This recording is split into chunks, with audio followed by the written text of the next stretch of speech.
I'm Kelly. Today's story is a Japanese urban legend. It's something I heard from someone I know, about a strange apartment and a mountain people whisper about. The Vanishing Mountain. This is a story I heard from an acquaintance. Back when he had just started working, something happened. His uncle suddenly disappeared.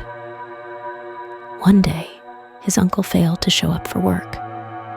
He never returned to his apartment either. It was as if he had vanished into thin air.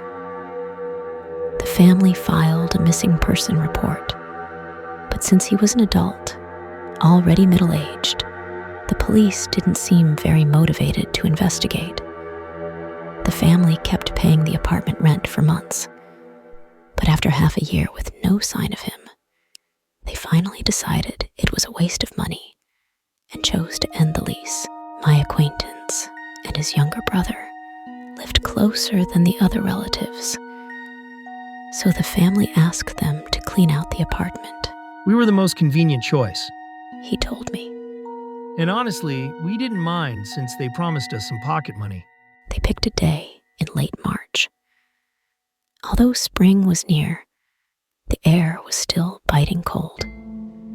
The two of them went to the apartment at the foot of a mountain.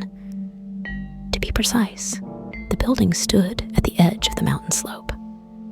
Behind it, on the south side, ran a highway, and beyond that, a mountain loomed.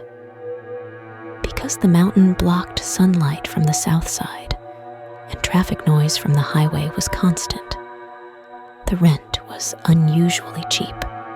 The moment they stepped inside, they felt something was off. It was a simple one-bedroom apartment. On the left of the entrance was a small kitchen. On the right, the bathroom. Straight ahead was the bedroom. The bedroom was about 8 tatami mats wide, with a sliding glass door at the far end, leading to a narrow balcony. But something was wrong. The bed had been shoved all the way to the back, blocking the sliding glass door entirely. It wasn't even usable as a bed. It was piled high with boxes and junk, completely sealing off the window and balcony. Why would anyone arrange it like this? They wondered. Looking around further, they noticed more oddities. The mirror over the sink had been removed, leaving only the frame. The bathroom vent was sealed shut with layers of duct tape. The mailbox slot was stuffed tightly with crumpled cloth, shirts and towels jammed in until no air could pass. And when they opened the closet, garbage bags tumbled out like an avalanche, filling the floor. It's hard to explain, but the whole place just felt wrong. Still, this was where their uncle had lived. And since he had always been a little eccentric, some even suspected he had certain mental issues. They braced themselves and pressed on. They got to work, bagging the obvious trash to bring to the city disposal site, packing usable belongings into boxes to send to their grandparents' home. They worked silently for hours. By the time the sun was sinking low, they were ready to wrap up when his younger brother suddenly screamed. The stack of boxes on the bed had collapsed. At first, I thought he knocked them over, but he swore he didn't. He said it looked like they'd been pushed from the window side. Curious, he looked closer and froze. Behind the curtain, the sliding door wasn't glass at all. The entire window had been sealed off with flattened cardboard, taped over and over with duct tape. In that instant, I suddenly understood. The bed, the boxes, the tape, it was all meant to block something out.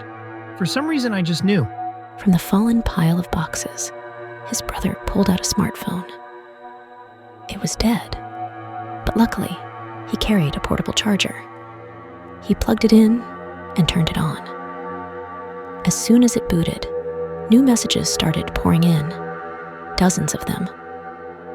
At first, They assumed they were from the phone company, but they weren't. They were all from anonymous email addresses, no subject lines, each message only 1 or 2 sentences. The contents sent chills down their spines. Something's in the mountain. It's watching me. It's coming closer. It comes at dusk, leaves at dawn. It saw me. I hear knocking. It wants to break in. It's peeking at me. And the last message, just 1 line. It's here. They had barely finished reading it when they heard it. Click-clack. The sound of the window being opened. That was definitely the sound of glass sliding open. A damp, suffocating gust seeped into the room. It smelled faintly of blood. It felt alive. The brothers screamed, dropped the phone, and bolted. And then what happened? I asked. We ran to a soba shop near the station, ate dinner, and went home. I mean, did you ever finish clearing the apartment? Yeah, we didn't want to, but for the money we went back. Only worked during the daytime, though. The moment the sun set, we left. So it ended up taking twice as long. On the very last day, when we finally tore down the boxes sealing the window, I realized something terrifying. The mountain behind the apartment, it was much closer than it should have been. Even though the highway still lay between the building and the slope, the mountain loomed over them, as if it was inching closer, step by step. Later, I did some research. That mountain already had a reputation for disappearances. Locals called it the Vanishing Mountain. Too many people had gone missing there. And on the southern side of the slope, directly facing the apartment, stood a forgotten shrine. It had once been an old, respected place of worship, but now it was abandoned. Its rituals long ceased, its faith almost erased. As for what deity had once been enshrined there, nobody knows. So, what do you think? Do you believe the uncle was taken by the mountain? Or was it just a coincidence? His disappearance unrelated? Let me know your thoughts in the comments. Like the story? Want more creepy tales like this? Hit like, subscribe, and share. It really helps the channel grow.